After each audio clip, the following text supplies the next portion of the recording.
The street outside, and it's been more than 60 years since Monroe died here. The house has changed hands several times over the years. And many consider the Brentwood home where she died one of the last links to her legacy. Where Brad Pitt just sold his longtime home.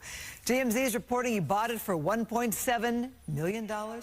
Behind the golden age of Hollywood, beyond the flashing cameras and whispered fame, there are places left behind, silent mansions, abandoned estates where time seems frozen and the air still holds its breath.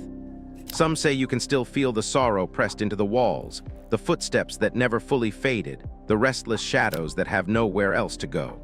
As the legends moved on, the houses stayed behind, waiting. Number 15.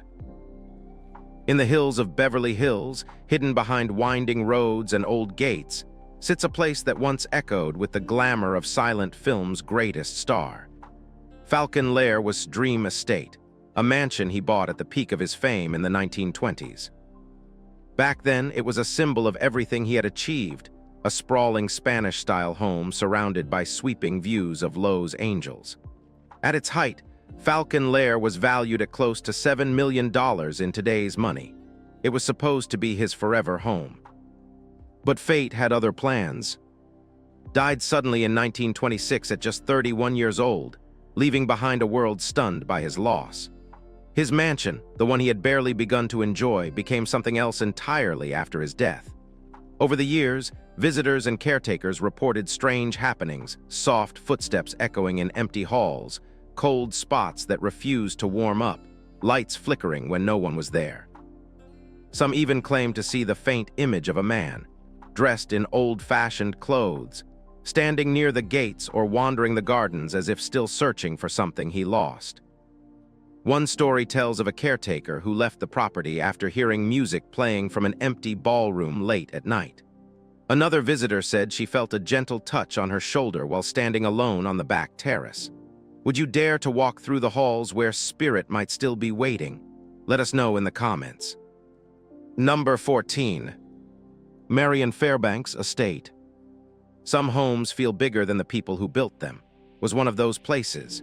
In the 1920s, Marion Fairbanks were the biggest stars in the world, and they wanted a home that matched the life they were creating. Nestled deep in Beverly Hills, their estate quickly became one of the most famous houses in Hollywood. Friends like Charlie Chaplin and Albert were regular visitors, filling the rooms with laughter, music, and promises of a golden future. Back then was worth a fortune, a mansion that showed dreams really could come true. But dreams have a way of leaving something behind when they end. After Mary and time, the house changed. The lights went out, the laughter faded. New owners came and went, and whispers started, not about parties, but about things people could not explain. Some visitors talked about sudden cold drafts, heavy feelings they could not shake, or doors creaking open with no one nearby. People said the house no longer felt alive. It felt haunted. When actress Paya bought in the 1980s, she did not just find old memories. She found fear. She spoke about strange noises at night, unexplained movements, and the sense that someone or something was always watching. Even after trying to renovate, the feeling stayed. Eventually, she made the heartbreaking decision to tear it down, saying she could not live with what lingered inside. It makes you wonder, can a house really hold on to its past? Or do some stories simply refuse to fade away? Moving forward to our list of haunted mansions, we have Number 13. Dr. George's house. Have you ever wondered if a home could hide secrets darker than its walls reveal? The house, tucked away in Lowe's, looks like a masterpiece at first glance. Designed by Wright in 1926, it is bold, unusual, and striking, a rare example of Mayan revival architecture. Today, this historic mansion is worth around $6 million, but no price tag can erase the chilling shadow tied to its past. In the late 1940s, the house was home to Dr. George, a wealthy and respected physician. But behind closed doors, his life was far from respectable. In 1947, Los Angeles was shaken by the gruesome murder of Elizabeth Short, better known as the Black Dahlia. Her body was found brutally mutilated, and while many suspects were named, suspicion slowly crept toward Dr. His background in surgery and the strange comments captured during police surveillance only deepened the mystery. Recordings later revealed saying things that strongly implied knowledge of the crime, yet he was never formally charged. He left the country shortly after, avoiding further investigation. His connection to the Black Dahlia case remained one of Los Angeles' most unsettling unsolved mysteries. For decades, the house stood quiet, its sharp, fortress-like walls keeping its secrets hidden. Even after careful renovations, many still believe the heavy energy tied to the house never truly left. Before we go ahead, have you ever experienced something strange or spooky that you couldn't explain? Number 12. Cox's Laurel Canyon Home. Have you ever loved a home so much, until it made you question whether you were truly alone inside it? That was the unsettling experience Cox faced in her beautiful Laurel Canyon home. Tucked deep in one of Los Angeles' oldest and most artistic neighborhoods, the house seemed perfect at first glance. Private, charming, filled with history, and valued at several $1 million, it was everything she could have wanted. But what she could not have planned for was the eerie feeling that settled between its walls. At first, it was easy to dismiss. Strange creaks at night, lights flickering without warning, doors that would slowly swing open on their own. Chalked it up to the quirks of an older house. After all, homes built decades ago have their own personalities, right? Still, there was a sense that something was just a little off. The feeling grew stronger over time, enough that it lingered even when the house was full of friends. The moment she could no longer deny, it came from an outsider. One afternoon, a delivery man arrived. As he handed over a package, he froze, looking over his shoulder. His voice was low when he asked her, "Is this place haunted?" He claimed to have seen a figure standing behind her. Yet when turned around, no one was there. Later shared in interviews that after that experience, the house never felt the same. The fun, comfortable spaces became heavy with unease. She eventually decided to sell the property, preferring to leave behind any lingering questions and whatever presence might still have been sharing the home with her. The next on our list is Number 11. Brad Pitt's Lowe's Compound. Some homes carry a history you cannot see at first glance. Brad Pitt's Lowe's Compound, hidden in the hills of Los Angeles, is one of those places. Built decades ago and now worth well over $5 million, the property offered more than privacy and charm. For those who lived there before, it carried something harder to explain, a feeling that you were never truly alone. Before Brad became its owner, the house belonged to Cassandra, best known as. In interviews, Cassandra openly shared how uneasy she felt living there. She spoke of shadowy figures moving through the corners of rooms, cold spots that chilled her skin even on warm days, and a heavy, watching feeling that made her avoid certain areas altogether. For her, it was clear. The house was beautiful, but something about it was not right. When Brad Pitt decided to purchase the property in the 1990s, he knew about its haunted reputation.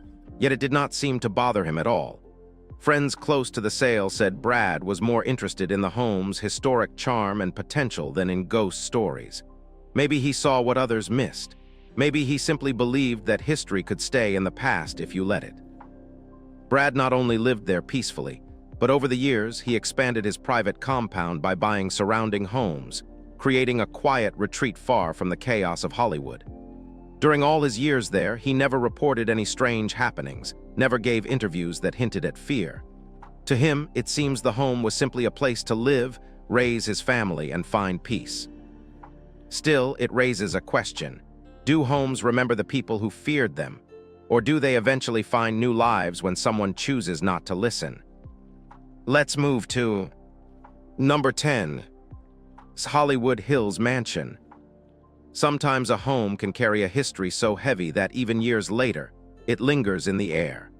When the former One Direction star bought his Hollywood Hills mansion, he was stepping into more than just a beautiful property. He was stepping into a story that many had long tried to forget.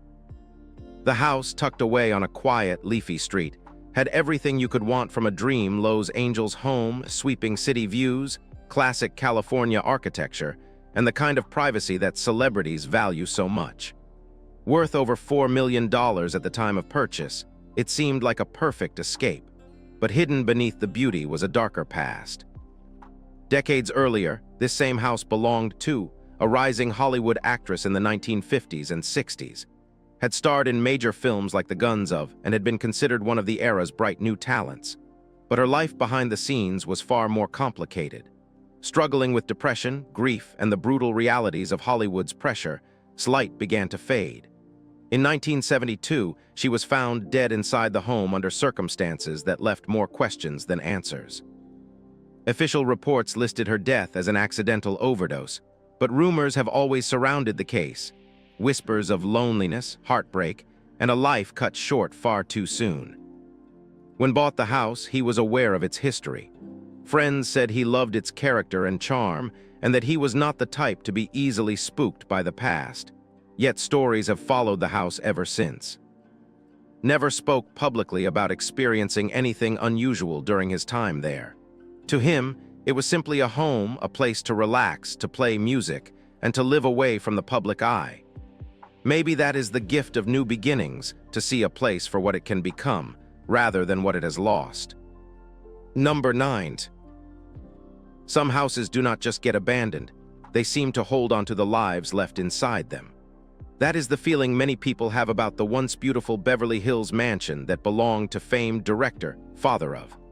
A house that once saw glamour, family dinners, and dreams rising now stands mostly as a memory, trapped somewhere between yesterday and today.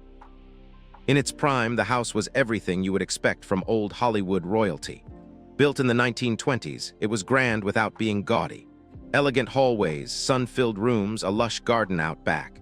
It was a home that knew joy, celebrated for films like An American in Paris, and lived there for decades. It was where he raised his daughter for part of her early life, before fame would sweep her far from any kind of ordinary childhood. But time changed everything. After his death in 1986, the house became tangled in complicated legal issues and family struggles.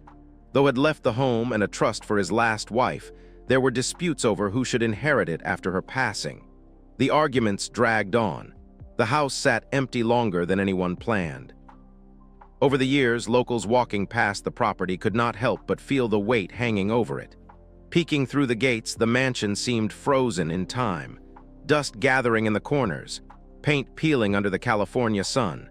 Some said it was just neglect. Others felt something more, a deep sadness, as if the house itself missed the life it once had. Fiercely private about her family's history, rarely speaks about the old house. It remains a quiet chapter in a life that has seen incredible highs and heartbreaking lows. Maybe that is part of why the house feels the way it does. It was built on dreams, but those dreams were never meant to last forever. We've got many more stories coming up, but first, tell us where you're watching from in the comments. Number 8. Frank A's house. Perched high above the Silver Lake neighborhood of Los Angeles, the house was built in the 1920s by Frank A., a wealthy inventor, entrepreneur, and silent film pioneer. The mansion was a grand symbol of ambition. A sprawling stone fortress with thick walls, sweeping staircases, and breathtaking views of the growing city below. Frank was not a Hollywood star in the way we think of actors and directors, yet his home quickly became part of Hollywood's hidden social world. Throughout the 1920s and 30s, many of the era's biggest names attended parties inside the house. The house echoed with laughter, dancing, and the energy of a city still dreaming itself into existence. It was a place built to impress, but also to endure. Famously built the mansion with reinforced concrete, worried about earthquakes, determined that his home would survive anything nature could throw at it. But time has a different way of wearing things down. After Frank's death, the house changed. Ownership shifted. The parties stopped. Over the years, the once glorious home fell into periods of vacancy and decay. Locals began to whisper about strange things happening behind those thick stone walls, unexplained noises, cold drafts where there should not have been any, the feeling of being watched when the house should have been empty. Visitors and caretakers spoke of odd occurrences, footsteps in hallways, flickering lights, voices when no one else was there. Some said it felt like the house had absorbed the energy of all the lives that had passed through it, the celebrations, the secrets, the regrets.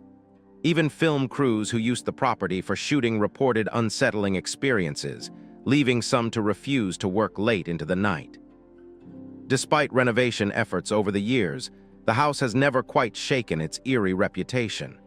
The thick stone that once stood as a symbol of strength now feels like it holds something inside, something the years could not bury. Looking at it today, you can still feel a tension in the air, like the house is waiting for something or someone to come back. Number 7. Monroe's Brentwood home. When Monroe purchased her Brentwood home in early 1962, it was not just another property investment.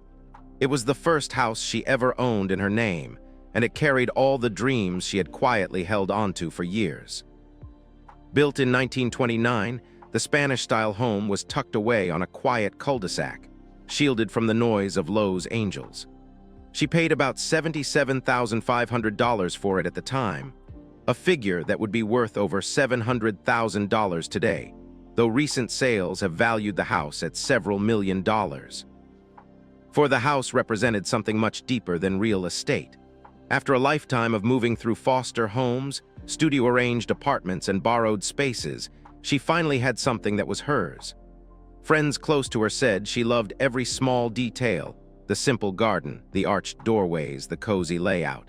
It was not the largest or the grandest celebrity home, but that was exactly why it mattered to her. She filled the house with warmth, hand-picking furniture, colorful Mexican tiles, and artwork that reflected the sense of freedom she was finally beginning to claim for herself. She even had a tile at the entryway inscribed with the Latin phrase, which translates to, "My journey ends here." Some believe she intended it to mean she had found her true home at last. But life, as it often did turned bittersweet. Just 6 months after moving in, she was found dead inside the home, a tragedy that to this day is surrounded by unanswered questions. The official cause was listed as a probable suicide, but speculation about the people she called that night, the messages left unsent, and the isolation she felt remains a part of her story. Today's Brentwood home still stands. Though restored and modernized by later owners, it remains frozen in time for those who know its history. The simple white walls and red-tiled roof, once symbols of a fresh start, became the backdrop for an ending no one saw coming. Our list continues to Number 6. Jean Canyon Home. Jean's Canyon home, tucked away in the quiet hills above Los Angeles, was built in the early 1920s. The house was everything a young Hollywood star could dream of: a white, Spanish-style mansion with sunlit rooms and shaded gardens. In today's market, a property like this in Canyon would easily be worth several $1 million, a symbol of luxury and success. But for Jean, it became the setting of one of the deepest heartbreaks of her short life. Jean was one of the first true screen sirens, bold, magnetic, and full of life on screen. Yet behind her dazzling image, she was still a young woman looking for stability and real happiness. When she married Byrne, a respected studio executive, many believed she had found it. The house they shared was meant to be the start of their life together, a place where two of Hollywood's could build a future away from the constant glare of the public eye. But just 2 months into their marriage, tragedy struck. Byrne was found dead inside the house from a gunshot wound to the head.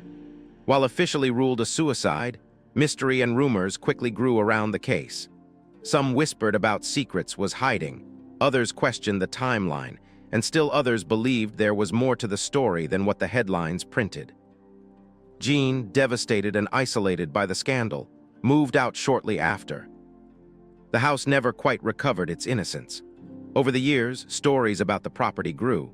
New owners reported feeling an unease they could not explain: strange cold spots, unexplained noises, the sense that someone unseen was still moving through the halls. While no major horror stories ever made headlines, those who spent time there often described the place as heavy, almost like it was still mourning the past. Jean herself would not live much longer after his death.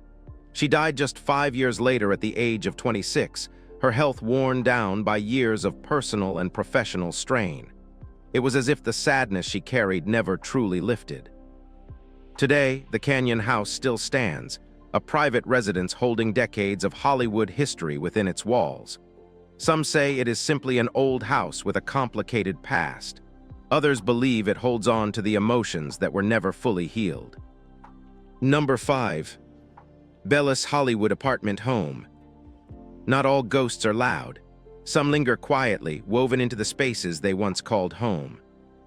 When people talk about Bella, they almost always picture the iconic Dracula cape, the dark eyes, the slow, hypnotic voice. But behind the legend was a man who lived a life of loneliness, battles, and fading fame, and many believe that a piece of him still remains in his old Hollywood apartment. Lived in a modest building near Franklin Avenue, not far from the studios where he once ruled the screen. The apartment was not lavish. It was simple, quiet, almost hidden, a stark contrast to the grand castles he moved through in his most famous roles. At the peak of his career in the 1930s was one of Hollywood's stars. But as time passed, the offers grew fewer, the roles smaller. Financial troubles weighed heavily on him. Struggling with addiction and personal losses, he eventually found himself living in smaller spaces, far from the glittering image fans still held of him. Today, the building still stands, aged but intact. Some who have lived there over the years have said the halls sometimes feel different, not frightening but heavy, as if the walls remember the sorrow more than the success. A few have claimed to hear soft footsteps in empty corridors late at night. Others have mentioned a feeling of being watched, not by something angry, but by something profoundly sad. His life ended in 1956, alone and nearly penniless, still wearing his Dracula cape at the time of his funeral, by his own request. It is easy to think of Bella as a figure frozen in film. But the apartment where he spent his final years tells another story, one of a man who fought to hold onto his dignity in a city that had already moved on. Now let's move to number 4, Sfarm Mansion. Sfarm was once the playground of Hollywood's golden age. Today, it feels more like a forgotten echo of a man who lived faster than most and paid the price for it. Built in the 1930s, this mansion sat proudly on the edge of Drive, looking down over the sprawling Los Angeles skyline. It was everything you would expect from a major movie star's home, big, bold, a little untamed. At its peak, it was worth a fortune, easily among the most properties in Hollywood. But did not just build a home, he built a legend around it. The mansion became famous for wild, no-rules parties that stretched long into the night. Famous faces came and went, actors, musicians, socialites, and the walls soaked in the laughter, the arguments, the whispered secrets. Its charm was magnetic, but underneath it there was a darkness that many chose not to see. Stories of fights, reckless behavior, and whispered scandals piled up. It was said that the mansion itself started to feel different over time, like it was wearing the scars of the lives that had torn through it. After its death in 1959, at just 50 years old, the house began a slow decline. New owners came and went, but the property never fully escaped the long shadow had left behind. The mansion eventually fell into neglect, left abandoned for stretches of time. Locals said the place felt heavy, like all the energy that had once filled it was still somehow trapped inside. Not in a loud, haunting way, but in the quiet sadness of a party that ended long ago, leaving nothing behind but empty rooms and fading memories. Today, the mansion is long gone, torn down years ago, erased from the hills it once ruled over. But for those who know the story, Farm still lives on as a symbol of a different Hollywood, a place where fame burned brightly and then burned out just as fast. Number 3. Beverly Hills Home. Have you ever wondered what's left behind when a mind as restless as finally goes silent? High up in Beverly Hills, hidden behind gates and thick hedges, sat Private Estate. It wasn't the most extravagant by Hollywood standards, but it carried a different kind of weight. Built in the early 1920s, the house was elegant yet strangely somber, a reflection, maybe, of the man himself. Today, if it still stood, it would easily be valued in the tens of millions. But no price tag can measure the kind of silence that filled it after was gone. Was a man of extremes, a brilliant aviator, a daring filmmaker, a billionaire recluse. His early years were filled with ambition and parties, but as time passed, the light around him dimmed. By the end of his life, rarely left his home. Paranoia and fear wrapped around him than any security system could. Inside those walls, the windows stayed covered. The phone calls grew fewer. The laughter disappeared. After death in 1976, Those who entered the property spoke of an atmosphere that was hard to explain. There were rumors that after dark, strange, cold spots would drift through rooms that should have been warm. Doors creaked without reason. A few caretakers even said they heard faint noises, not loud enough to be conversations, but soft enough to make them stop and listen, wondering if they were truly alone. The house stood empty for a long time, its once vibrant life draining away. Eventually, it was sold, changed hands, and remodeled, but the stories linger. Because even if you change the walls, how do you erase the loneliness a man built so carefully around himself? Spent his last years hidden away from a world he once conquered. Maybe that's why his home never quite felt alive again after he was gone. It wasn't just a house that was left behind. It was the shell of a dream that had run out of places to go. Now we have Number 2. Rock Hudson's Beverly Hills Castle. In the heart of Beverly Hills once stood a house that looked peaceful from the outside, tall hedges, long driveways, and the quiet elegance you would expect in that part of town. But inside, the air told a different story. This was the home of a man whose life was anything but ordinary, a man who lived at full speed until he didn't. When first bought the home, it was meant to be a retreat, a place where the young, fearless millionaire could escape the noise of Hollywood, plan his next big invention, or dream up his next film. Back then was still a rising star in both aviation and movies. His charm filled every room, his presence lifting the house into something more than just wood and stone.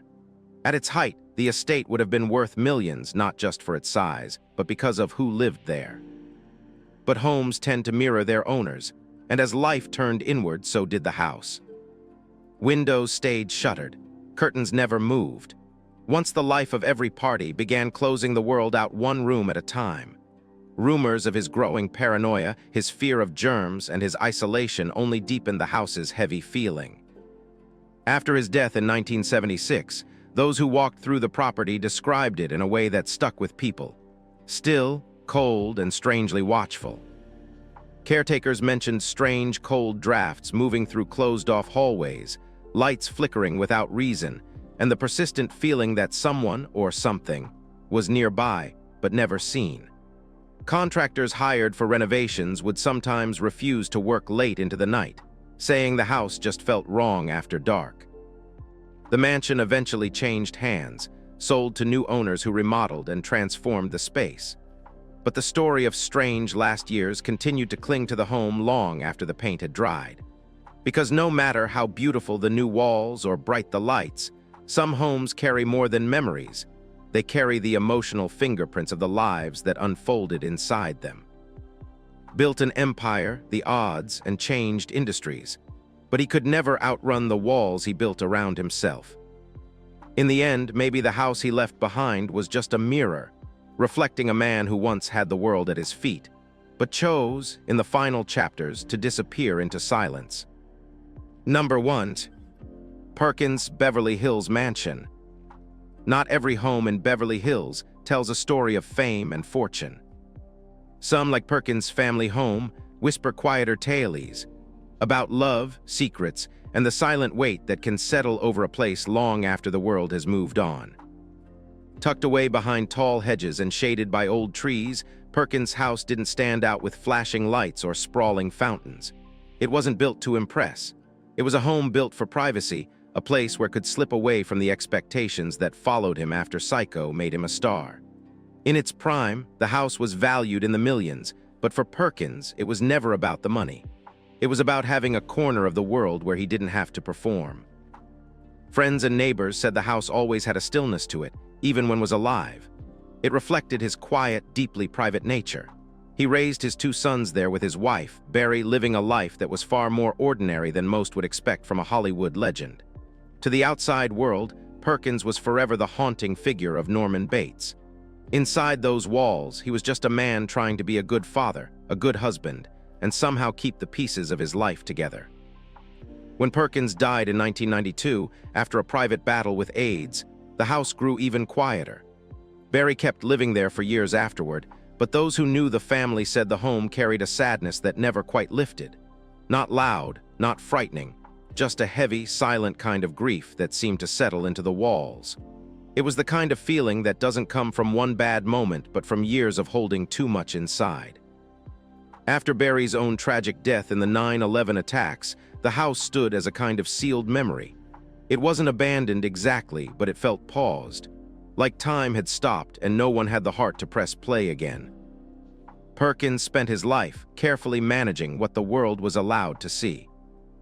It's fitting in a sad way that his home did the same, holding on to its secrets, its grief, and its quiet love tucked just out of sight. Which one of these homes do you think carries the heaviest history? Let us know your thoughts in the comments. We'd love to hear your take.